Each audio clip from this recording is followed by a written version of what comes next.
തിരുനാമത്തിന് മഹത്വം ഉണ്ടാകട്ടെ. വീണ്ടും വരുന്നവനായ യേശുവിൻ്റെ ഒരു സാക്ഷിയായിട്ട് എഴുന്നേൽക്കുവാൻ കർത്താവ് തന്ന കൃപയ്ക്കായി ദൈവത്തെ സ്തുതിക്കുന്നു, സ്തോത്രം ചെയ്യുന്നു. വെളിപ്പാട് പുസ്തകം 22-ാം അധ്യായം 7-ാം വാക്യം വായിക്കാം. ഇതാ ഞാൻ വേഗത്തിൽ വരുന്നു, ഈ പുസ്തകത്തിലെ പ്രവചനം പ്രമാണിക്കുന്നവൻ ഭാഗ്യവാൻ എന്ന് പറഞ്ഞു. ഇതാ ഞാൻ വേഗത്തിൽ വരുന്നു. കർത്താവായ യേശുക്രിസ്തുവിൻ്റെ രണ്ടാമത്തെ വരവിനെക്കുറിച്ച് കർത്താവ് തന്നെ പറയുന്ന വാക്യമാണ്. ഇതാ ഞാൻ വേഗത്തിൽ വരുന്നു, ഈ പുസ്തകത്തിലെ പ്രവചനം പ്രമാണിക്കുന്നവൻ ഭാഗ്യവാൻ, അനുഗ്രഹിക്കപ്പെട്ടവൻ എന്നാണ് പറയുന്നത്. ഈ പുസ്തകത്തിലെ പ്രവചനങ്ങളെല്ലാം പ്രമാണിക്കുന്നവൻ ഭാഗ്യവാൻ, അനുഗ്രഹിക്കപ്പെട്ടവൻ എന്ന്. 12-ാം വാക്യം വായിക്കാം. അതേ അധ്യായം തന്നെ 12-ാം വാക്യം. ഇതാ ഞാൻ വേഗം വരുന്നു, ഓരോരുത്തന് അവനവൻ്റെ പ്രവൃത്തിക്ക് തക്കവണ്ണം കൊടുപ്പാൻ പ്രതിഫലം എൻ്റെ പക്കലുണ്ട്. വീണ്ടും കർത്താവ് പറയുകയാണ്, ഇതാ ഞാൻ വേഗം വരുന്നു, ഓരോരുത്തന് അവനവൻ്റെ പ്രവൃത്തിക്ക് തക്കവണ്ണം കൊടുപ്പാൻ പ്രതിഫലം എൻ്റെ പക്കലുണ്ട് എന്ന്. ഈ ഭൂമിയിൽ നിന്ദയുണ്ട്, കഷ്ടതകളുണ്ട്, വേദനകളുണ്ട്, രോഗങ്ങളുണ്ട്, ദുഃഖങ്ങളുണ്ട്. ദൈവവേല ചെയ്യുന്നവർക്കും ദൈവത്തിൽ വിശ്വസിക്കുന്നവർക്കും കർത്താവിനായിട്ട് ജീവിതം സമർപ്പിച്ചവർക്കെല്ലാം തന്നെ പ്രശ്നങ്ങളുണ്ട്. പ്രശ്നങ്ങളിൽ നിന്ന് ആരും ഒഴിഞ്ഞവരല്ല. പക്ഷേ കർത്താവിനായിട്ട് ജീവിതം സമർപ്പിച്ചവർ, യേശുവിനോട് തീരുമാനം പറഞ്ഞവർ, മാനസാന്തര അനുഭവത്തിലേക്ക് വന്ന പുതിയ സൃഷ്ടിയുടെ അനുഭവത്തിലേക്ക് വന്നവർ, പരിശുദ്ധാത്മാവിനെ പ്രാപിച്ചവർ, അവർ കർത്താവിൽ ആശ്രയിക്കുകയും കർത്താവിൽ നിന്ന് ആശ്വാസവും കൈക്കൊള്ളുകയും ചെയ്യുകയാണ്. ഇവിടെ പറയുകയാണ്, ഓരോരുത്തരും പ്രതിഫലമുണ്ട് എന്ന്. പ്രതിഫലം തരുന്ന ഒരു ദിവസമുണ്ട്. ഇവിടെ ഉള്ളതായ നിന്ദയ്ക്കും അവഹേളനത്തിനെല്ലാം ദൈവം സമ്മാനം നൽകുന്ന ഒരു ദിവസമുണ്ട്. ഇവിടെ സുവിശേഷത്തിനൊന്നും അത്ര പ്രാധാന്യം കൊടുക്കാത്തവരാണ് ഭൂരിഭാഗം ജനങ്ങളും. ക്രിസ്ത്യാനികളിൽ പോലും സുവിശേഷത്തിന് വേണ്ട ഗൗരവം കൊടുക്കുന്നില്ല, സുവിശേഷകരെ മാനിക്കുന്നില്ല. സുവിശേഷ വേലയുടെ ഭാഗമായിട്ട് ഓരോ ഭവനങ്ങളിലെല്ലാം ചെന്ന് യേശുക്രിസ്തുവിനെ കുറിച്ച് പറയാൻ തുടങ്ങുമ്പോൾ ഞങ്ങൾക്ക് കേൾക്കണ്ട, ഞങ്ങൾക്ക് താല്പര്യമില്ല എന്ന് പറഞ്ഞ് വാതിലുകൾ കൊട്ടിയടിക്കുന്നതായ ക്രിസ്ത്യാനികളുണ്ട്. അനേക ഭവനങ്ങളിൽ ചെന്ന് ക്രിസ്തുവിൻ്റെ വചനം പറയുവാൻ യേശുവിൻ്റെ സാക്ഷിയാവും എനിക്ക് ഭാഗ്യം കിട്ടിയിട്ടുണ്ട്. അവർ എന്താണെന്ന് എവിടെ നിന്നാണെന്ന് പോലും അന്വേഷിക്കാതെ വാതിലുകൾ കൊട്ടിയടയ്ക്കാറുണ്ട്, ആട്ടി ഓടിക്കാറുണ്ട്, ഇറക്കി വിടാറുണ്ട്. പക്ഷേ ഈ നിന്ദകളെല്ലാം സഹിക്കുന്ന ഒരു ദൈവവേദനെ അല്പം പോലും വാട്ടം തട്ടുകയില്ല. കാരണം അവന് പ്രതിഫലം നൽകുന്ന ഒരു ദിവസം വരാൻ പോവുകയാണ്. യേശുക്രിസ്തുവിൻ്റെ രണ്ടാമത്തെ വരവിനെക്കുറിച്ച് അനേക വേദഭാഗങ്ങളിൽ 1800ഓളം പ്രവചനങ്ങളുണ്ട് പ്രിയമുള്ളവരെ. ഒന്നാമത്തെ വരവിനെക്കുറിച്ച് തന്നെ 300ഓളം പ്രവചനങ്ങൾ ഉണ്ടായിട്ടുണ്ട് വേദപുസ്തകത്തിൽ. അതിന് പ്രകാരം കർത്താവായ യേശുക്രിസ്തു 2000 വർഷങ്ങൾക്ക് മുമ്പ് വന്നു, ജനത്തിൻ്റെ പാപങ്ങളെ മുഴുവനും വഹിച്ചുകൊണ്ട് അതിന് പരിഹാരം വരുത്തിക്കൊണ്ട് ക്രൂശിന്മേൽ കയറി. അവൻ്റെ അടിപ്പിണറുകളാൽ വിശ്വസിക്കുന്ന ഏവർക്കും സൗഖ്യം ലഭിച്ചു. സൗഖ്യം ഇപ്പോഴും ലഭിച്ചുകൊണ്ടിരിക്കുന്നു. ദൈവത്തിന് മഹത്വം. കർത്താവായ യേശുക്രിസ്തുവിനെ ക്രൂശിച്ചു, 3-ാം ദിവസം ദൈവം അവനെ ഉയർത്തെഴുന്നേൽപ്പിച്ചു. യേശുക്രിസ്തു 40ഓളം ദിവസം ഈ ഭൂമിയിൽ പ്രത്യക്ഷമായി, ശിഷ്യന്മാർക്ക് പ്രത്യക്ഷമായതിനു ശേഷം സ്വർഗാരോഹണം ചെയ്തു. എന്നാൽ ആ സ്വർഗാരോഹണ വേളയിൽ മാലാഖമാർ, ദൂതന്മാർ യേശുക്രിസ്തുവിൻ്റെ സ്വർഗാരോഹണം നോക്കിക്കൊണ്ടിരുന്ന അപ്പസ്തോലന്മാരോട് ചോദിച്ചു, നിങ്ങളിങ്ങനെ ആകാശത്തിലേക്ക് നോക്കി നിൽക്കുന്നത് എന്ത്? കർത്താവായ യേശുക്രിസ്തു പോയതുപോലെ തന്നെ വീണ്ടും വരുമെന്ന്, മേഘാരൂഢനായി വരുമെന്ന്. ദൈവത്തിന് മഹത്വം. ഇവിടെ കർത്താവ് പറയുകയാണ്, ഇതാ ഞാൻ വേഗം വരുന്നു, ഓരോരുത്തനെ അവനവൻ്റെ പ്രവൃത്തിക്ക് തക്കവണ്ണം കൊടുപ്പാൻ പ്രതിഫലം എൻ്റെ പക്കലുണ്ട് എന്ന്. ദൂതന്മാർ മാത്രമല്ല, യേശു തന്നെ എത്രയോ വട്ടം യേശുവിൻ്റെ രണ്ടാമത്തെ വരവിനെ കുറിച്ച് പറഞ്ഞിരിക്കുന്നു. അപ്പസ്തോല പ്രവൃത്തികളിലും അപ്പസ്തോലന്മാരായ പൗലോസ്ലിയെയും പത്രോസ്ലിയെയും യാക്കോബും യോഹന്നാൻ എല്ലാം യേശുക്രിസ്തുവിൻ്റെ രണ്ടാമത്തെ വരവിനെക്കുറിച്ച് പ്രവചിച്ചിട്ടുണ്ട്.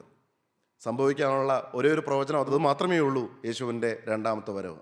അത് എപ്പോഴാണ്, ഏത് സമയത്താണെന്ന് ആർക്കും അറിയാൻ പാടില്ല. കള്ളൻ വരുന്നത് പോലെ യേശുവിൻ്റെ രണ്ടാമത്തെ നാൾ വരുമെന്ന് പറയുന്നു, വചനം പറയുന്നു. കള്ളനെ പോലെ വരുമെന്ന്. നിശ്ചയിക്കാത്ത സമയത്ത് വരും. ഒരു മനുഷ്യൻ്റെ ഹൃദയത്തിൽ നിരൂപിക്കാത്ത സമയത്ത് കർത്താവ് രണ്ടാമത് വരും. ഉണർന്നിരിക്കുന്നവർ യേശുവിനോടൊപ്പം എടുക്കപ്പെടും, ഒരുങ്ങിയിരിക്കുന്നവർ യേശുവിനോടൊപ്പം എടുക്കപ്പെടും. ദൈവത്തിന് മഹത്വം. മനോഹരമായ ഒരു സ്വർഗരാജ്യം. പ്രിയമുള്ളവരെ, ഇന്ന് പലരും അതിനെക്കുറിച്ച് ചിന്തിക്കുന്നില്ല. ഈ ഭൂമിയിലെ കാര്യങ്ങൾ മാത്രം ചിന്തിക്കുന്നവരാണ് ഭൂരിഭാഗം മനുഷ്യരും. ഈ ഭൂമിയിൽ അല്പകാലം മാത്രമേ ഉള്ളൂ, അതിനപ്പുറം നിത്യതയുണ്ട്, കോടാനുകോടി വർഷങ്ങൾ. പ്രിയമുള്ളവരെ, ഒന്നുകിൽ സ്വർഗത്തിൽ അല്ലെങ്കിൽ നിത്യ നരകത്തിൽ. മരണത്തിനപ്പുറം ഒരു ന്യായവിധിയുണ്ട്. ഇവിടെ ചെയ്യുന്നതിന് ഒത്തവണ്ണം ന്യായവിധിയിൽ പ്രതിഫലം ലഭിക്കും, ചിലർക്ക് ശിക്ഷ ലഭിക്കും. അവനവൻ ശരീരത്തിലിരിക്കുമ്പോൾ ചെയ്തത് നല്ലതാകിലും തീയതാകിലും അതിന് തക്കവണ്ണം പ്രാപിക്കേണ്ടതിന് നാം ഓരോരുത്തരും ക്രിസ്തുവിൻ്റെ ന്യായാസനത്തിന് മുമ്പാകെ വെളിപ്പെടേണ്ടതാകുന്നു എന്ന്. വെള്ള സിംഹാസനത്തിൽ ഇരുന്നുകൊണ്ട് കർത്താവ് ന്യായം വിധിക്കും. വിശ്വാസികൾക്ക് ന്യായവിധിയുണ്ട്, ജാതികൾക്ക് ന്യായവിധിയുണ്ട്. പ്രിയമുള്ളവരെ, അന്ന് പ്രതിഫലമാണോ അതോ ലജ്ജയാണോ? ദൈവത്തിന് മഹത്വം, ദൈവത്തിന് സ്തോത്രം. മനോഹരമായ സ്വർഗം ദൈവം നമുക്കായിട്ട് ഒരുക്കിയിട്ടുണ്ട്. കർത്താവായ യേശു ക്രിസ്തു പറഞ്ഞു, എൻ്റെ പിതാവിൻ്റെ ഭവനത്തിൽ അനേകം വാസസ്ഥലങ്ങളുണ്ട്, ഇല്ലെങ്കിൽ ഞാൻ നിങ്ങളോട് പറയുമായിരുന്നു. ഞാൻ നിങ്ങൾക്ക് സ്ഥലം ഒരുക്കുവാൻ പോകുന്നു. ഞാൻ പോയി നിങ്ങൾക്ക് സ്ഥലം ഒരുക്കിയാൽ ഞാൻ ഇരിക്കുന്നിടത്ത് നിങ്ങളും ഇരിക്കേണ്ടതിന് പിന്നെയും വന്ന് നിങ്ങൾ എൻ്റെ അടുക്കൽ ചേർത്തുകൊള്ളും. പിന്നെയും വരും, വീണ്ടും ചേർക്കാനായിട്ട് വരും. അനേക വാസസ്ഥലങ്ങളുണ്ട്. മനോഹരമായ മുത്തുകളാൽ നിർമ്മിതമായ മനോഹരമായ ഒരു രാജ്യം തന്നെ ദൈവം ഒരുക്കിയിട്ടുണ്ട്. വാസസ്ഥലങ്ങൾ. പ്രിയമുള്ളവരെ, യേശുവിൻ്റെ പൊന്നുമുഖം കണ്ടുകൊണ്ട്, യേശുവിൻ്റെ മുഖം കണ്ടുകൊണ്ട്, യേശുവിനെ സ്തുതിച്ചുകൊണ്ട് മനോഹരമായ ഒരവസ്ഥ. ദൈവത്തിന് മഹത്വം. വേദപുസ്തകത്തിൽ സ്വർഗത്തെക്കുറിച്ചെല്ലാം വർണ്ണിക്കുന്ന മനോഹരമായ ഭാഗങ്ങളുണ്ട്, വെളിപ്പാട് പുസ്തകത്തിലും മറ്റും. പ്രിയമുള്ളവരെ, ആ സ്വർഗം ലാക്കാക്കി വേണം നമ്മൾ ജീവിക്കാനായിട്ട്. നിത്യജീവൻ പ്രാപിക്കണം. ഈ ഭൂമിയിൽ യേശുക്രിസ്തുവിനെ കൈക്കൊണ്ട്, യേശുവിനെ രക്ഷിതാവും ദൈവമായിട്ട് ഹൃദയത്തിൽ സ്വീകരിച്ച് ഒരു വിശുദ്ധ ജീവിതം നയിക്കുന്ന, ദൈവത്തിൻ്റെ വചനപ്രകാരം ജീവിക്കുന്ന ഏവർക്കും അവകാശമാക്കുന്ന രാജ്യമാണ് സ്വർഗരാജ്യം. ആ സ്വർഗത്തിൽ എത്തുമോ ഇല്ലയോ എന്ന് നാം തന്നെ നമ്മുടെ ജീവിതത്തിലേക്ക് നോക്കി പരിശോധിക്കേണ്ടതാണ്. ഇവിടെ പറയുന്ന വാക്യം ഒന്നുകൂടെ വായിക്കാം. 22 അധ്യായം 12 വാക്യം. ഇതാ ഞാൻ വേഗം വരുന്നു, ഓരോരുത്തന് അവനവൻ്റെ പ്രവൃത്തിക്ക് തക്കവണ്ണം കൊടുപ്പാൻ പ്രതിഫലം എൻ്റെ പക്കലുണ്ട്. 10 മുതലുള്ള വാക്യങ്ങൾ വായിക്കുമ്പോൾ അല്പം കൂടി വ്യക്തമായിട്ട് അവിടെ കർത്താവ് പറയുന്നത് എന്താണെന്ന് മനസ്സിലാക്കാൻ കഴിയും. വായിക്കാം. അവൻ പിന്നെയും എന്നോട് പറഞ്ഞത്, സമയം അടുത്തിരിക്കയാൽ ഈ പുസ്തകത്തിലെ പ്രവചനം മുദ്രയിടരുത്. പ്രിയമുള്ളവരെ, സമയം അടുത്തിരിക്കുന്നു എന്ന് കർത്താവ് ഓർപ്പിക്കുകയാണ്. കർത്താവിൻ്റെ രണ്ടാമത്തെ വരവും ലോകാവസാനത്തിൻ്റെയും കാര്യങ്ങൾ പറയുകയാണ് കർത്താവ്. രണ്ടാമത്തെ വരവ് സമയം അടുത്തിരിക്കുകയാണ് എന്ന്. ദൈവത്തിന് മഹത്വം. ഒരിക്കൽ ശിഷ്യന്മാർ ചോദിക്കുന്നുണ്ട്, നിന്റെ വരവിനും ലോകാവസാനത്തിനുള്ള അടയാളം എന്ത് എന്ന് മത്തായിയുടെ സുവിശേഷം 24 അധ്യായത്തിൽ ചോദിക്കുന്നുണ്ട്. അതിനുള്ള മറുപടി കർത്താവ് പറയുന്നുണ്ട്. അത് പിന്നീട് ഒരിക്കൽ നമുക്ക് ചിന്തിക്കാം, അന്ത്യകാല ലക്ഷണങ്ങൾ. എന്നാൽ ഇവിടെ പറയുകയാണ്, കർത്താവ് പറയുകയാണ്, സമയം അടുത്തിരിക്കുകയാണ്. യാക്കോബ് ശ്ലീഹ പറയും, ന്യായാധിപതി വാതുക്കൽ നിൽക്കുന്നു, തൊട്ടടുത്തെത്തിയിരിക്കുകയാണ്. പലരും അത് ചിന്തിക്കുന്നില്ല, ആരും ഗവനിക്കുന്നില്ല. അവരവരുടെ തൊഴിലുകളുടെ പിന്നാലെ, അവരവരുടെ ജോലികളുടെ പിന്നാലെ, അവരവരുടെ കാര്യം നോക്കിയിട്ട് സ്വാർത്ഥരായിട്ട് ജീവിക്കുകയാണ്. ദൈവത്തെക്കുറിച്ച് ചിന്തിക്കുന്നില്ല, ദൈവവചനത്തെക്കുറിച്ച് ചിന്തിക്കുന്നില്ല, ദൈവവചനം കേൾക്കുന്നില്ല, ജീവിതം സമർപ്പിക്കാൻ തയ്യാറാകുന്നില്ല. സ്വന്തം സ്വാർത്ഥ താല്പര്യങ്ങളുടെ പിന്നാലെ പോവുകയാണ്. പ്രിയമുള്ളവരെ, ജോലി വേണ്ട എന്നാണോ? ഒരിക്കലുമല്ല. ബിസിനസ് വേണ്ട എന്നാണോ? ഒരിക്കലുമല്ല. വരുമാനം വേണ്ട എന്നാണോ? ഒരിക്കലുമല്ല. പ്രിയമുള്ളവരെ, പഠിക്കേണ്ട എന്നാണോ? ഒരിക്കലുമല്ല. നിങ്ങൾ പഠിക്കണം, വിദ്യാർത്ഥികൾ പഠിക്കണം.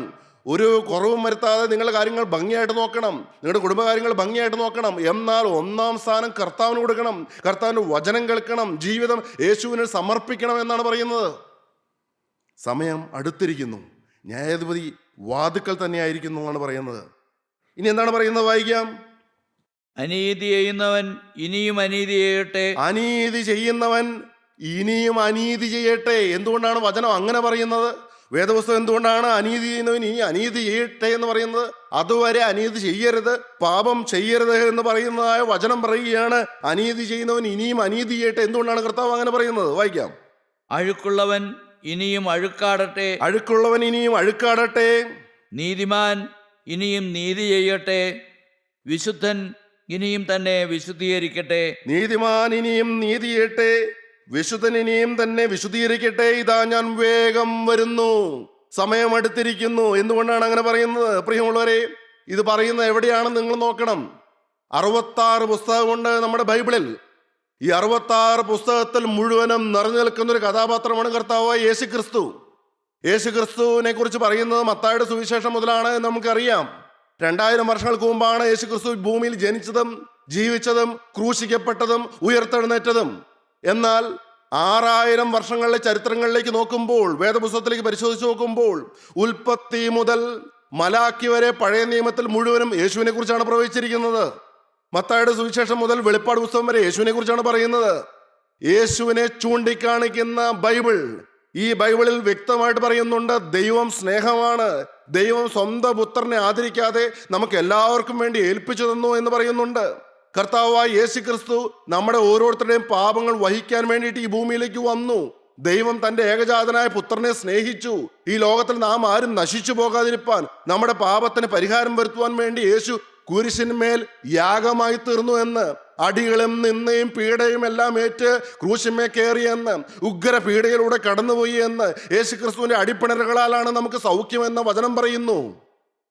ഇത്രയെല്ലാം വചനം കേട്ടിട്ടും നീ അനുദപിക്കുന്നില്ല എങ്കിൽ, നീ അനുസരിക്കുന്നില്ല എങ്കിൽ, നീ ഗൗനിക്കുന്നില്ല എങ്കിൽ, നീ വീണ്ടും പാപത്തെ സ്നേഹിച്ച് പാപത്തിന്റെ പിന്നാലെ പോവുകയാണെങ്കിൽ, നീ അനീതിയുടെ പിന്നാലെ പോവുകയാണെങ്കിൽ, ഇനി നീ അനീതി ചെയ്തുകൊള്ളൂ.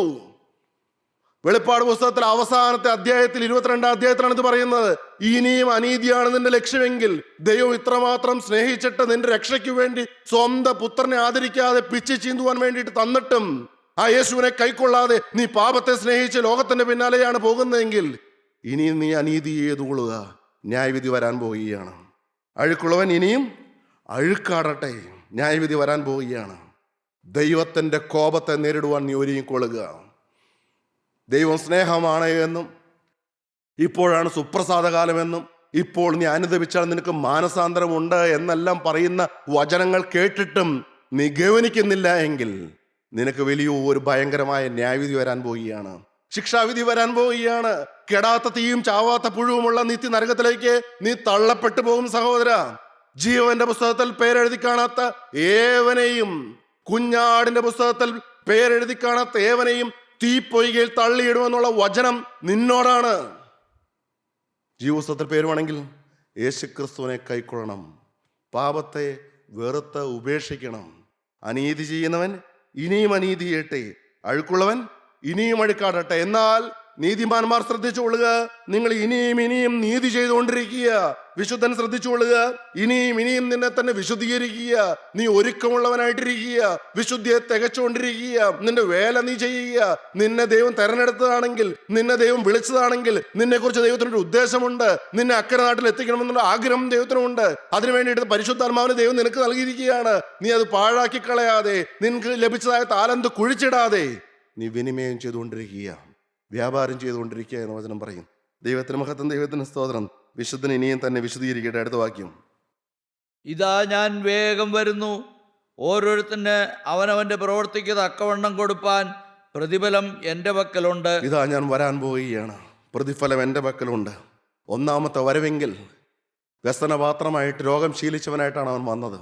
നിന്ദിതനായിട്ടാണ് അവൻ വന്നത്. അവഹേളിതനായിട്ടാണ് അവൻ ഈ ഭൂമിയിൽ ജീവിച്ചത്. ഏറ്റവും വ്യസനപാത്രമായിട്ട് ഈ ഭൂമിയിൽ നിന്ന് അവൻ കടന്നു പോകേണ്ടതായിട്ട് വന്നു. ഒരിക്കൽ യേശു യെരുശലേം നഗരത്തെ സമീപിച്ചപ്പോൾ അതിനെ ഓർത്ത് കരഞ്ഞു എന്ന് വേദപുസ്തകം പറയുന്നുണ്ട്. ശരിയായ തർജ്ജമ എന്താണെന്ന് അറിയാമോ? വിലപിച്ചു എന്നാണ്. ലാസറിന്റെ കല്ലറയ്ക്കൽ വന്ന് യേശു കരഞ്ഞു, കണ്ണുനീർ വാർത്തു. പക്ഷേ അവിടെയുള്ള വിവർത്തനം പോലെയല്ല യെരുശലേം നഗരത്തെ നോക്കിയപ്പോൾ കർത്താവ് കരഞ്ഞപ്പോൾ അവിടെ പറയുന്നത്. അവിടെ വിലപിച്ചു എന്നാണ് പറയുന്നത്. മരിച്ചുപോയവനെ കുറിച്ച് വിലപിക്കുന്ന പോലെയാണ് കർത്താവ് വിലപിച്ചത്. എന്തുകൊണ്ടാണെന്ന് അറിയുമോ പ്രിയമുള്ളവരെ? യേശു ക്രിസ്തു തന്നെ വചനം പറഞ്ഞിട്ടും, പ്രവാചകന്മാർ വചനം പറഞ്ഞിട്ട് അവരെ പ്രവാചകന്മാരെ പലരും ഗൗനിച്ചില്ല. എന്നാൽ ദൈവപുത്രൻ തന്നെ നേരിട്ട് വന്നിട്ട് വചനം കൊടുത്തിട്ടും മാനസാന്തരപ്പെടാത്ത യെരുശലേം നിവാസികളെ നോക്കി കർത്താവ് കരയുകയാണ്, വിലപിക്കുകയാണ്. ഒരു വർഷം മുമ്പോ മറ്റോ ഒരു മരണ വീട്ടിൽ ഞാനും എൻ്റെ ഭാര്യയും കൂടി പോവുകയുണ്ടായി. ഒരു 17 വയസ്സുള്ള ഒരു ചെറുപ്പക്കാരൻ ആക്സിഡൻറ്റിൽ മരിച്ചതാണ്. അവൻ്റെ ബോഡി അവൻ്റെ വീട്ടിലേക്ക് കൊണ്ടുവന്നു. ആ ശവമഞ്ചത്തിൽ കിടത്തി. അവിടെ ആ മുറ്റത്തേക്കെല്ലാം ഇറക്കി വെച്ചു. അവസാനം അച്ഛൻ വന്ന് ശുശ്രൂഷകളെല്ലാം കഴിഞ്ഞ് ആ ബോഡി എടുക്കുന്നൊരു രംഗമുണ്ട്. അതുവരെ മാറിയിരുന്ന ചെറുപ്പക്കാരനായ അവൻ്റെ അപ്പൻ സിറ്റ് ഔട്ടിലൊരു മൂലയ്ക്ക് എല്ലാം തകർന്നവനെ പോലെ മാറിയിരിക്കുകയായിരുന്നു. അമ്മ നിലവിളിച്ചുകൊണ്ട് അരികത്ത് നിൽക്കുകയായിരുന്നു. ആ ബോഡി എടുക്കുന്ന സമയത്ത്, അന്തിചുംബനത്തിൻ്റെ സമയത്ത്, ഈ അപ്പൻ വിലപിച്ചുകൊണ്ട് ഓടി വന്നത് അവിടെ കൂടി വന്ന് ഞങ്ങളുടെ എല്ലാവരുടെയും കണ്ണ് നനയിച്ചു. ഞങ്ങളും കരഞ്ഞുപോയി പ്രിയമുള്ളവരെ. അമ്മ ബോധം കെട്ട് അവിടെ വീണു. അമ്മൂമ്മയുണ്ട് ഏങ്ങലടിച്ച് കരയുകയാണ്. സങ്കടം വന്നുപോയി പ്രിയമുള്ളവരെ. ആ അപ്പൻ്റെ നിലവിളി, 17 വയസ്സ് മാത്രം പ്രായമുള്ളതായ മകനെ ഓർത്ത് അപ്പൻ വിലപിച്ചത് ഇന്നും എൻ്റെ മനസ്സിലുണ്ട്. എൻ്റെ കർത്താവ് യെരുശലേം നഗരത്തിനെ നോക്കി വിലപിച്ചു. മാനസാന്തരപ്പെടാത്ത ജനത്തെ നോക്കി, രക്ഷകൻ വന്നിട്ടും അവനെ കൈക്കൊള്ളാത്ത ജനതയെ നോക്കി കർത്താവ് വിലപിച്ചു എന്ന്. പ്രിയമുള്ളവരെ, സഹോദര സഹോദരി, നീ ഇന്ന് വചനം കേൾക്കുമ്പോൾ നീ അലക്ഷ്യമാക്കല്ലേ. നാളുകളായിട്ട് ദൈവം ഈ വചനം നിന്നോട് മന്ത്രിച്ചുകൊണ്ടിരിക്കുകയാണ്. എന്നാൽ നീ ഇന്ന് ലോകത്തിൻ്റെ പിന്നാലെയാണ്, മ്ലേച്ഛതയുടെ പിന്നാലെയാണ്, ലോകസുഖങ്ങളുടെ പിന്നാലെയാണ്. നീ ഇന്ന് ലോകത്തിൻ്റെ അടിമയായിട്ട്, പിശാചിൻ്റെ അടിമയായിട്ട് ജീവിക്കുകയാണ്. എന്നാൽ ഭയങ്കരമായ ഒരു ന്യായവിധി വരാൻ പോവുകയാണ്. കർത്താവ് യെരൂശലേം നഗരത്തിനെ നോക്കി പറഞ്ഞു, ഈ നാളിൽ നിന്റെ സമാധാനത്തിനുള്ളത് നീയും അറിഞ്ഞുവെങ്കിൽ കൊള്ളായിരുന്നു. ഇപ്പോഴോ അതിൻ്റെ കണ്ണിന് മറവാകാൻ പോവുകയാണ് എന്ന്. എന്നാൽ എന്താണ് സംഭവിച്ചതെന്നറിയാമോ? AD 70 റോമാക്കാർ വന്ന് ആ നഗരത്തെ വളഞ്ഞു, അതിനെ ഉപരോധിച്ചു. ഏതാണ്ട് 6 ലക്ഷം യഹൂദന്മാരെ കൊന്നൊടുക്കി. യെരൂശലേം ദേവാലയം തകർത്ത് തരിപ്പണമാക്കി. അതിലുള്ള സ്വർണങ്ങളും വെള്ളികളും എടുക്കാൻ വേണ്ടിയിട്ട് ആ ദേവാലയം അടിമുതൽ തുരന്നാണ് അവർ നശിപ്പിച്ചു കളഞ്ഞത്. കർത്താവ് പറഞ്ഞതുപോലെ തന്നെ സംഭവിക്കുകയാണ്. നിന്റെ ശത്രുക്കൾ നിനക്ക് ചുറ്റും വാടകോരി 4 പുറത്ത് ഞെരുക്കി നിന്നെയും നിനക്കുള്ളതിനെയും തള്ളിയിട്ട് കല്ലിന്മേൽ കല്ല് ശേഷിക്കാത്തൊരു കാലം വരുമെന്ന് അന്ന് കർത്താവ് പറഞ്ഞു. പ്രിയമുള്ളവരെ, നമ്മുടെ എല്ലാം ഭവനങ്ങളെ നോക്കി പിശാചി ചിരിച്ചുകൊണ്ടിരിക്കുകയാണ്. കാരണം മക്കളിൽ അവകാശം, ഭാര്യയിൽ അവകാശം, ഭർത്താവിൽ അവകാശം, മാതാപിതാക്കന്മാരിൽ അവകാശം, നിങ്ങളുടെ ഓരോ പ്രവൃത്തികളിലും അവകാശം കൊടുത്തിരിക്കുകയാണ് നിങ്ങൾ. അവൻ നമ്മുടെ ഭവനം നശിപ്പിക്കാതിരിക്കണമെങ്കിൽ യേശുവിൽ ആശ്രയിക്കണം, യേശുവിനെ കൈക്കൊള്ളണം, യേശുവിനായിട്ട് ജീവിതം സമർപ്പിക്കണം. അനീതി ചെയ്യുന്നവൻ ഇനിയും അനീതി ചെയ്യട്ടെ, അഴുക്കുള്ളവൻ ഇനിയും അഴുക്കാടട്ടെ, നീതിമാൻ ഇനിയും നീതി ചെയ്യട്ടെ, വിശുദ്ധൻ ഇനിയും വിശുദ്ധീകരിക്കട്ടെ. ഇതാ ഞാൻ വേഗം വരുന്നു. ഓരോരുത്തരും അവനവൻ്റെ പ്രവൃത്തിക്ക് തക്കവണ്ണം കൊടുക്കാൻ പ്രതിഫലം എൻ്റെ പക്കലുണ്ട്. അടുത്ത വാക്യം. ഞാൻ അൽഫയും ഒമേഗയും, ഒന്നാമനും ഒടുക്കത്തവനും ആദിയും അന്തവുമാകുന്നു. ജീവന്റെ വൃക്ഷത്തിൽ തങ്ങൾക്ക് അധികാരം ഉണ്ടാകേണ്ടതിനും ഗോപുരങ്ങളിൽ കൂടി നഗരത്തിൽ കടക്കേണ്ടതിനും തങ്ങളുടെ വസ്ത്രം അലക്കുന്നവർ ഭാഗ്യവാന്മാർ. എങ്ങനെയാണ് ഒരുങ്ങേണ്ടത്? യേശുവിൻ്റെ രണ്ടാമത്തെ വരവനായിട്ട് എങ്ങനെയാണ് ഒരുങ്ങേണ്ടത്? പ്രിയമുള്ളവരെ, ജീവന്റെ വൃക്ഷത്തിൽ തങ്ങൾക്ക് അധികാരം ഉണ്ടാകേണ്ടതിനും ഗോപുരങ്ങളിൽ കൂടി നഗരത്തിൽ കടക്കേണ്ടതിനും തങ്ങളുടെ വസ്ത്രം അലക്കുന്നവർ ഭാഗ്യവാന്മാർ എന്ന്. ദൈവത്തിന് മഹത്വം. വെളിപ്പാട് പുസ്തകം 16 അധ്യായം 15 വാക്യം വായിക്കുമ്പോൾ അവിടെ ഒരു വാക്യം നമുക്ക് ഇതിനോട് ചേർത്ത് ചിന്തിക്കാൻ സാധിക്കും. 16 അധ്യായം 15 വാക്യം. ഞാൻ കള്ളനെ പോലെ വരും. തൻ്റെ ലജ്ജ കാണുമാറ് നഗ്നനായി നടക്കാതിരിപ്പാൻ തൻ്റെ ഉടുപ്പ് സൂക്ഷിച്ചും ജാഗരിച്ചും കൊള്ളുന്നവൻ ഭാഗ്യവാൻ. തൻ്റെ ഉടുപ്പ് സൂക്ഷിക്കണമെന്നാണ് പറയുന്നത്. ദൈവത്തിന് മഹത്വം. കർത്താവ് വരുമ്പോൾ തൻ്റെ ലജ്ജ കാണുമാറ് നഗ്നനായിട്ട് നടക്കാതിരിപ്പാൻ തൻ്റെ ഉടുപ്പ് സൂക്ഷിച്ചും ജാഗരിച്ചും കൊള്ളുന്നവൻ ഭാഗ്യവാൻ എന്ന്. പ്രിയമുള്ളവരെ, ദൈവത്തിന് മഹത്വം. വസ്ത്രം അലക്കണമെന്ന്, അതായത് വിശുദ്ധിയിൽ ജീവിക്കണമെന്നാണ് പറയുന്നത്. വസ്ത്രത്തിൽ ചെളി പറ്റാൻ സാധ്യതയുണ്ട്, എന്നാൽ വസ്ത്രം അലക്കണം. എങ്ങനെ അലക്കണം? വെളിപ്പാട് പുസ്തകം തന്നെ 7 അധ്യായം 9 വാക്യത്തിൽ കാണാൻ കഴിയുന്നുണ്ട്. വെള്ള നിലയങ്കി ധരിച്ച് കയ്യിൽ കുരുത്തോലയുമായിട്ട് നിൽക്കുന്ന, സിംഹാസനത്തിന് മുമ്പിലും കുഞ്ഞാടിന് മുമ്പാകെ നിൽക്കുന്ന ഇവരാര് എന്ന് ചോദിക്കുമ്പോൾ അവിടെ പറയുന്നുണ്ട്, ഇവർ മഹാകഷ്ടത്തിൽ നിന്ന് വന്നവർ, കുഞ്ഞാടിൻ്റെ രക്തത്തിൽ, 14 വാക്യം, കുഞ്ഞാടിൻ്റെ രക്തത്തിൽ തങ്ങളുടെ അങ്കി അലക്കി വെളുപ്പിച്ചിരിക്കുന്നു എന്ന് പറയുകയാണ്. പ്രിയമുള്ളവരെ, യേശു ക്രിസ്തുവിൻ്റെ തിരുരക്തത്താൽ കഴുകൽ പ്രാപിക്കണമെന്നാണ് പറഞ്ഞതിൻ്റെ അർത്ഥം. ദൈവത്തിന് മഹത്വം. വിശുദ്ധന്മാർക്കും തെറ്റുപറ്റാം, ജീവിതം വിശുദ്ധിക്കായിട്ട് സമർപ്പിച്ചവർക്കും തെറ്റുപറ്റാം, മാനസാന്തരപ്പെട്ട് വീണ്ടും ജന്മത്തിലേക്ക് വന്നവർക്കും തെറ്റുപറ്റാം. പ്രിയമുള്ളവരെ, ദൈവവേല ചെയ്യുന്നവർക്കും തെറ്റുപറ്റാം. വസ്ത്രം മുഷിയാം, കറ പറ്റാനുള്ള സാധ്യതയുണ്ട്, പാപം വരാനുള്ള സാധ്യതയുണ്ട്, പിശാചിന് അവകാശം വരാനുള്ള സാധ്യതയുണ്ട്. എന്ത് ചെയ്യണം എന്നാണ് പറയുന്നത്? യേശു ക്രിസ്തുവിൻ്റെ രക്തമുണ്ട് കഴുകുവാൻ. യേശു ക്രിസ്തുവിൻ്റെ രക്തത്താൽ കഴുകൽ പ്രാപിക്കണമെന്നാണ് പറയുന്നത്. ഒരിക്കൽ യേശു ക്രിസ്തു ശിഷ്യന്മാരുടെ കാലുകൾ കഴുകുകയാണ്. നിങ്ങൾക്ക് എവർക്കും അറിയാമല്ലോ. പത്രോസിൻ്റെ അടുത്ത് എത്തിയപ്പോൾ പത്രോസ് പറഞ്ഞു, കർത്താവും ഗുരുവുമായ നീ എൻ്റെ കാല് കഴുകാൻ ഞാൻ സമ്മതിക്കുകയില്ല. അപ്പോൾ കർത്താവ് പറഞ്ഞു, ഞാൻ നിന്നെ കഴുകാഞ്ഞാൽ നിനക്ക് എന്നോടുകൂടെ പങ്കില്ല പത്രോസ് എന്ന് പറഞ്ഞു. ഞാൻ നിന്നെ കഴുകിയാൽ മാത്രമേ നിനക്ക് എന്നോടുകൂടെ പങ്ക് ലഭിക്കുകയുള്ളൂ എന്ന് കേട്ടപ്പോൾ പത്രോസ് പറഞ്ഞു, അങ്ങനെയാണെങ്കിൽ എൻ്റെ കാല് മാത്രമല്ല, എൻ്റെ തല കഴുകണമേ, എൻ്റെ തലയും മേലും കൂടെ കഴുകണമേ എന്ന് പറയുകയാണ്, എൻ്റെ കൈയും കാലും കഴുകണമേ എന്ന് പറയുകയാണ്. കർത്താവ് പറയുകയാണ്, നിങ്ങൾ കുളിച്ചവരല്ലേ, കുളിച്ചവരുടെ കാല് മാത്രം കഴുകിയാൽ മതിയെന്ന്. പ്രിയമുള്ളവരെ, കേടുപറ്റിയ അവയവങ്ങൾ മാത്രം, തെറ്റുപറ്റിയ അവയവങ്ങൾ മാത്രം, തെറ്റുപറ്റിയ രംഗങ്ങൾ മാത്രം ഏറ്റുപറഞ്ഞ് കഴുകൽ പ്രാപിക്കുക എന്ന്. വസ്ത്രത്തിൽ മുഷിവ് പറ്റിയവരുണ്ടോ? ദൈവത്തിന് മഹത്വം. കുഞ്ഞാട് രക്തത്തിൽ കഴുകൽ പ്രാപിക്കണമെന്നാണ് പറയുന്നത്. ദൈവത്തിന് സ്തോത്രം. ജീവവർഷത്തിൽ തങ്ങൾക്ക് അധികാരം ഉണ്ടാകേണ്ടതിനും ഗോപുരങ്ങളിൽ കൂടി നഗരത്തിൽ കിടക്കേണ്ടതിനും തങ്ങളുടെ വസ്ത്രം അലക്കുന്നവർ ഭാഗ്യവാന്മാർ. 22 അധ്യായം 15 വാക്യം. നായ്ക്കളും ക്ഷുദ്രക്കാരും ദുർനടപ്പുകാരും കുലപാതകന്മാരും ബിംബാരാധികളും ഭോഷ്കിൽ പ്രിയപ്പെടുകയും അതിനെ പ്രവർത്തിക്കുകയും ചെയ്യുന്ന ഏവനും പുറത്തു തന്നെ. ദൈവത്തിന് മഹത്വം. അവിടെ പറയുകയാണ്, ആരെല്ലാം അകത്ത്, ആരെല്ലാം പുറത്ത്. ഇവിടെ പുറത്തുള്ളവരെ കുറിച്ച് പറയുകയാണ് നായ്ക്കൾ. എന്താണ് നായ്ക്കൾ എന്ന് പറയുന്നത്? നമുക്ക് പത്രോസിൽ എഴുതിയ ലേഖനത്തിൽ വളരെ വ്യക്തമായിട്ട് പറയുന്നുണ്ട്. രണ്ടാമത്തെ ലേഖനം 2-ാം അധ്യായം 20-ാം വാക്യം. കർത്താവിൻ്റെ രക്ഷിതാവുമായ യേശു ക്രിസ്തുവിൻ്റെ പരിജ്ഞാനത്താൽ ലോകത്തിൻ്റെ മാലിന്യം വിട്ട് ഓടിയവർ. ആരെക്കുറിച്ചാണ് പറയുന്നത് പ്രിയമുള്ളേ? നായയുടെ സ്വഭാവമുള്ളവർ, നായ്ക്കൾ എന്നാണ് വേദപുസ്തകം പറയുന്നത്. നോക്കൂ, എത്ര ഹീനമായ പേരാണ് അവിടെ അങ്ങനെയുള്ളവർ കൊടുക്കുന്നത്. എങ്ങനെയുള്ളവർക്ക്? കർത്താവും രക്ഷിതാവുമായ യേശുക്രിസ്തുവിന്റെ പരിജ്ഞാനത്താൽ ലോകത്തിന്റെ മാലിന്യം വിട്ട് ഓടിയവർ, ഒരിക്കൽ പാപം വിട്ടവർ, ഒരിക്കൽ മാനസാന്തര അനുഭവത്തിലേക്ക് വന്നവർ, ഒരിക്കൽ വചനം കേട്ട് യേശുക്രിസ്തുവിനെ കൈക്കൊണ്ടവർ, മാലിന്യം വിട്ട് ഓടിയവർ, അതിൽ വീണ്ടും കുടുങ്ങി തോറ്റുപോയാൽ, വായിച്ചു, തോറ്റുപോയാൽ അവരുടെ ഒടുവിലത്തെ സ്ഥിതി ആദ്യത്തേതിനേക്കാൾ അധികം വഷളായിപ്പോയി. തങ്ങൾക്ക് ഏൽപ്പിച്ചു കിട്ടിയ വിശുദ്ധ കൽപ്പനയെ നീതിയുടെ വഴി അറിഞ്ഞ ശേഷം വിട്ടുകളയുന്നതിനേക്കാൾ അത് അറിയാതിരിക്കുന്നത് അവർക്ക് നന്നായിരുന്നു. തങ്ങൾക്ക് ഏൽപ്പിച്ചു കിട്ടിയ വിശുദ്ധ കൽപ്പനയെ നീതിയുടെ വഴി അറിഞ്ഞ ശേഷം വിട്ടുകളയുന്നതിനേക്കാൾ അത് അറിയാതിരിക്കുന്നത് അവർക്ക് നന്നായിരുന്നു. എന്നാൽ സ്വന്തം ഛർദിക്ക് തിരിഞ്ഞ നായെന്നും കുളിച്ചിട്ട് ചെളിയിൽ ഉരുളുവാൻ തിരിഞ്ഞ പന്നിയെന്നും ഉള്ള സത്യമായ പഴഞ്ചൊല്ല് പോലെ അവർക്ക് സംഭവിച്ചു. സ്വന്തം ഛർദിക്ക് തിരിഞ്ഞ നായെന്നും കുളിച്ചിട്ട് ചെളിയിൽ ഉരുളുവാൻ തിരിഞ്ഞ പന്നി എന്നുമുള്ള സത്യമായ പഴഞ്ചൊല്ല് പോലെ അവർക്ക് ഭവിച്ചു. ആർക്ക്? ലോകത്തിന്റെ മാലിന്യം വിട്ട് ഓടിയിട്ട് വീണ്ടും അതിൽ കുടുങ്ങി തോറ്റുപോകുന്നവരെ കുറിച്ചാണ് പറയുന്നത്.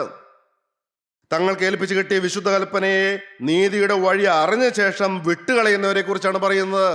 ഒരിക്കൽ മാനസാന്തരപ്പെട്ടതിന് ശേഷം വീണ്ടും ജീവിതത്തിൽ പാപം വരുന്നവരെ വേദപുസ്തകം വിളിക്കുന്നത് നായ്ക്കൾ എന്നാണ്. ഒരിക്കൽ നീതിയുടെ വഴി അറിഞ്ഞ ശേഷം പിന്മാറിപ്പോയവരെ വേദപുസ്തകം വിളിക്കുന്നത്, ദൈവത്തിന്റെ പരിശുദ്ധാത്മാവ് വിളിക്കുന്നത് നായ്ക്കൾ എന്നാണ്. അങ്ങനെയുള്ള നായ്ക്കൾ പുറത്താണ്, ദൈവരാജ്യത്തിന് പുറത്താണ്.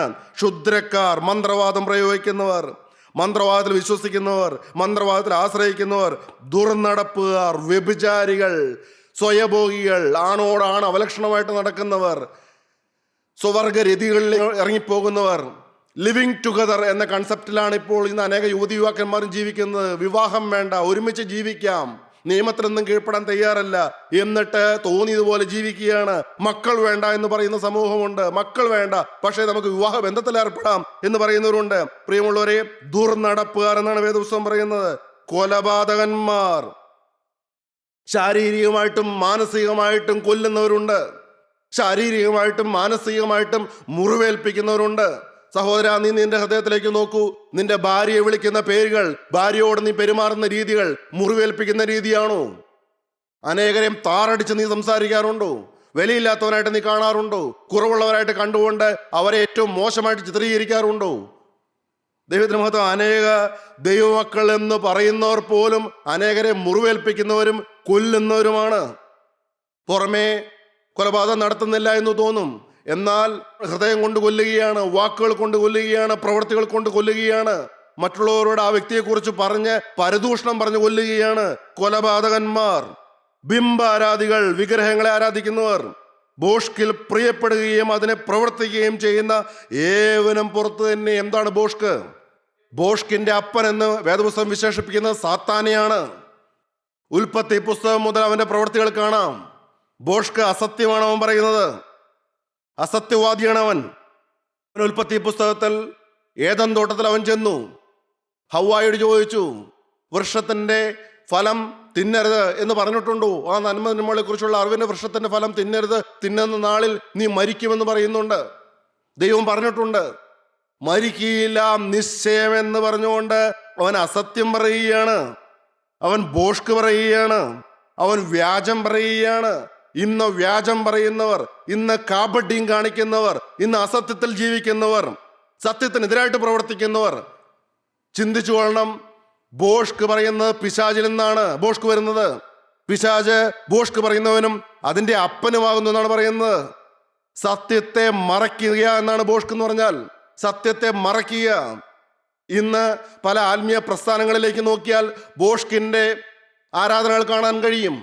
ബോഷ്കിന്റെ ആരാധനകൾ, ബോഷ്കിന്റെ പ്രാർത്ഥനകൾ എന്താണ്? സത്യത്തെ മറയ്ക്കുന്നു. വഴിയും സത്യവും ജീവനുമെന്ന് യേശുവാണ് അവകാശപ്പെട്ടത്. യേശുവിനെ മറിച്ചിട്ട് മറ്റു പല ആരാധനകളിലേക്കും ആചാരങ്ങളിലേക്കും അനുഷ്ഠാനങ്ങളിലേക്കും കൊണ്ടുപോകുന്ന സമൂഹമുണ്ടോ? അവരാണ് ബോഷ്കിൽ പ്രിയപ്പെടുന്നവർ, ബോഷ്ക്ക് പ്രവർത്തിക്കുന്നവർ, അസത്യവാദികൾ. സത്യത്തെ മറക്കുകയാണ്. യേശുക്രിസ്തു എന്ന രക്ഷകനിലൂടെ മാത്രമേ സ്വർഗത്തിലേക്ക് പ്രവേശനമുള്ളൂ എന്ന്, ഞാൻ വഴിയും സത്യവും ജീവനുമാകുന്നു എന്ന് പറഞ്ഞവൻ, ഞാൻ വാതിലാകുന്നു എന്ന് പറഞ്ഞവൻ, സ്വർഗരാജ്യത്തിലേക്കുള്ള പ്രവേശനത്തിലുള്ള ഏക വാതിൽ യേശു ആണെന്നിരിക്കെ യേശുവിൽ നിന്ന് ശ്രദ്ധ മാറ്റി മറ്റു പല പുണ്യവാളന്മാരിലേക്കും വിശുദ്ധമതികളിലേക്കും ശ്രദ്ധ തിരിക്കുന്നുണ്ടെങ്കിൽ അങ്ങനെയുള്ളവരാണ് ബോഷ്കിൽ ആരാധിക്കുന്നവർ, ബോഷ്കിന്റെ പിന്നാലെ നടക്കുന്നവർ, സത്യത്തെ മറയ്ക്കുന്നവർ, സത്യത്തിന് പകരം അസത്യം പറയുന്നവർ. സത്യസന്ധമല്ലാത്ത ഏതൊരു പ്രവൃത്തിയും ബോഷ്കാണ്. ബോഷ്കിൽ പ്രിയപ്പെടുകയും അതിനെ പ്രവർത്തിക്കുകയും ചെയ്യുന്ന ഏവനും പുറത്തു തന്നെ എന്നാണ് വചനം പറയുന്നത്. എന്താണ് വേണ്ടത് പ്രിയമുള്ളവരെ? ജീവന്റെ വൃക്ഷത്തിൽ തങ്ങൾക്ക് അധികാരമുണ്ടാകേണ്ടതിനും ഗോപുരങ്ങളിൽ കൂടി നഗരത്തിൽ കിടക്കേണ്ടതിനും തങ്ങളുടെ വസ്ത്രം അലക്കുന്നവർ ഭാഗ്യവാന്മാർ. ദൈവത്തിന് മഹത്വം. എൻ്റെ വാക്കുകളെ ചുരുക്കുന്ന സമയത്ത് എനിക്ക് നിങ്ങളോട് ഒന്നേ പറയാനുള്ളൂ. നാം വചനം കേട്ടവരാണ്. നാം നിത്യനാശത്തിലേക്ക് പോയി നശിക്കേണ്ടവരല്ല. ദൈവത്തിന് മഹത്വം. കർത്താവ് നമ്മളെ വിളിച്ച് വേർതിരിച്ചതാണ്, നമുക്ക് സമാധാനം തന്നതാണ്, നമുക്ക് സന്തോഷം തന്നതാണ്. ഒരിക്കൽ നാം കർത്താവിനെ മതിമറന്ന് ആരാധിച്ചവരാണ്. വചനം കേട്ട് ഹൃദയം തകർന്ന് തന്നെത്താൻ താഴ്ത്തി എളിയവനായിട്ട് നിന്നുകൊണ്ട് വചനം കേട്ട് യേശുവിൻ്റെ വേല ചെയ്തവരാണ് നാം. പിന്മാറിക്കൂടാ പ്രിയമുള്ളവരെ. ദൈവത്തിന് മഹത്വം. ഒരു വരാൻ പോകുന്ന രാജ്യം, കർത്താവ് നമുക്ക് ഒരുക്കുന്നതായ വാസസ്ഥലങ്ങൾ, അവിടെ എത്തണ്ടേ? യേശുവിൻ്റെ പൊന്നുമുഖം കാണണ്ടേ? നമ്മൾ ഓരോരുത്തരും ഇപ്പോൾ സമർപ്പിക്കണം. എൻ്റെ കർത്താവേ, നിന്റെ രണ്ടാമത്തെ വരവ് ഏറ്റവും ആസന്നമായിരിക്കുന്ന സമയത്ത്, അന്ത്യകാലത്താണ് ഞാൻ ജീവിക്കുന്നത്, അന്ത്യനാഴികയിലാണ് എത്തിയിരിക്കുന്നത്. എന്താണ് വേണ്ടത് കർത്താവേ? ഞാനിതാ എൻ്റെ ജീവിതം ഒരിക്കൽ കൂടി നിനക്കായിട്ട് സമർപ്പിക്കുകയാണ്. നിന്റെ രണ്ടാമത്തെ വരവിന് വേണ്ടി നോക്കി പാർത്തിരിക്കുവാൻ വേണ്ടി ഞാൻ എന്നെ തന്നെ ഒരുക്കുവാൻ എൻ്റെ ജീവിതം സമർപ്പിക്കുകയാണ്. നമുക്കൊരു നിമിഷം നമ്മുടെ കണ്ണുകളെ അടയ്ക്കാം, നമ്മുടെ തലകളെ വണക്കാം. കർത്താവേ, ഞങ്ങളുടെ ജീവിതം ഒരിക്കൽ കൂടി അങ്ങേക്ക് തരുവാൻ വേണ്ടിയിട്ട് ഞങ്ങളിപ്പോൾ നിന്റെ കുരിശിൻ ചോട്ടിലേക്ക് വരികയാണ്. കർത്താവേ, നീ അവിടെ ഞങ്ങൾക്ക് വേണ്ടിയിട്ട് യാഗമായി തീർന്ന അടിയങ്ങൾ ഓർക്കുന്നു. നിന്റെ മുറിവുകൾ ഞങ്ങൾ കാണുന്നു.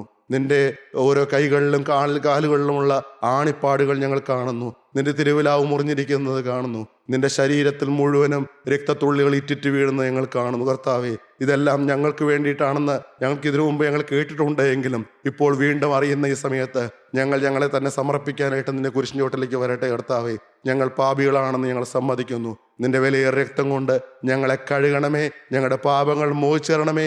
ഞങ്ങളുടെ വസ്ത്രം വെടിപ്പുള്ളതല്ല കർത്താവേ, വെണ്മയുള്ളതല്ല.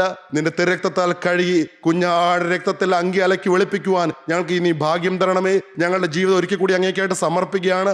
അന്ത്യത്തോളം ഞങ്ങൾ നിന്റെ സാക്ഷികളായിട്ട് ജീവിച്ചുകൊള്ളാം. മനസ്സറിഞ്ഞൊരു പാപം വരാതെ ഞങ്ങൾ നിന്നുകൊള്ളാം. കുടുംബത്തിലെ സമാധാനപുത്രനായിട്ട് സമാധാനപുത്രിയായിട്ട് ഞാൻ നിന്നുകൊള്ളാം. യേശുവിന്റെ സാക്ഷിയായിട്ട് ഞങ്ങൾ ജീവിച്ചുകൊള്ളാം. സകലതും ഞങ്ങൾക്കായി ജീവൻ വെച്ചാം യേശുവിന്റെ നാമത്തിൽ ചോദിക്കുന്നു. കൃപയുടെ ഘട്ടത്തിൽ തരുമാറാകണമേ. ആമേൻ.